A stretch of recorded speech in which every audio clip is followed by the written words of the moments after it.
পুরুলিয়া লোকসভা কেন্দ্রে তৃণমূল কংগ্রেস প্রার্থী শান্তিরাম মাহাতোর সমর্থনে আজ মঙ্গলবার দিন পুরুলিয়া বলরামপুর কলেজ ময়দানে একটি রাজনৈতিক সভা করলেন তৃণমূল কংগ্রেসের সর্বভারতীয় সভাপতি অভিষেক বন্দ্যোপাধ্যায়। তিনি বক্তব্য রাখতে গিয়ে কেন্দ্রের বিজেপি সরকারের পাশাপাশি পুরুলিয়া সাংসদ জ্যোতির্ময় সিং মাহাতোকে সরাসরি আক্রমণ করেন। তিনি রেকর্ড কার্ড দেখিয়ে চ্যালেঞ্জ করারও দাবি জানিয়েছেন। পাশাপাশি রাজ্যে লক্ষ্মীর ভাণ্ডার বন্ধ করার হুঁশিয়ারি দিয়েছেন কেন্দ্রের বিজেপি সরকার।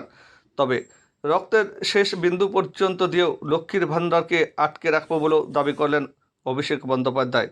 তিনি জানিয়েছেন, সম্প্রতি জিনিসপত্রের দ্রব্যমূল্য যে হারে বেড়ে চলেছে তাতে কেন্দ্রের বিজেপি সরকারকে সরানো একান্ত দরকার।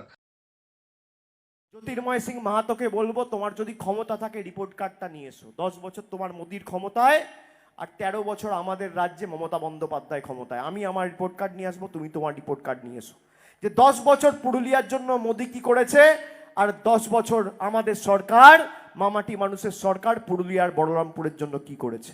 এই লক্ষ্মীর ভান্ডার আর বেশি দিন চলবে না। বিজেপি জিতলে আগামী 3 মাসের মধ্যে বন্ধ হবে। আরে বিজেপি জিতবে তো তৃণমূল। আপনি কোত্থেকে লক্ষ্মীর ভান্ডার বন্ধ করবেন? জিতবে তো তৃণমূল।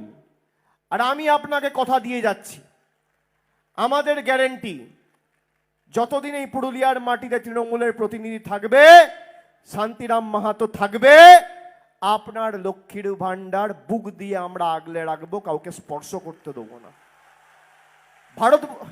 ভারতবর্ষের প্রধানমন্ত্রীও যদি চায় না, রাষ্ট্রপতিও যদি চায় লক্ষ্মীর ভান্ডার বন্ধ করব, কাঁচকলা বুক দিয়ে আগলে রাখবো, শরীরের শেষ রক্তবিন্দু পর্যন্ত লক্ষ্মীর ভান্ডার আগলে রাখবো। যেভাবে আপনারা প্রতি মাসে লক্ষ্মীর ভান্ডার পাচ্ছেন 3 তারিখের মধ্যে, আমাদের সরকার আর প্রতিনিধি এই পুরুলিয়ায় যতদিন থাকবে, প্রতি মাসে 3 তারিখের মধ্যে আপনারা লক্ষ্মীর ভান্ডার পাবেন। কেউ আটকাতে পারবেন, এটা আমাদের গ্যারেন্টি।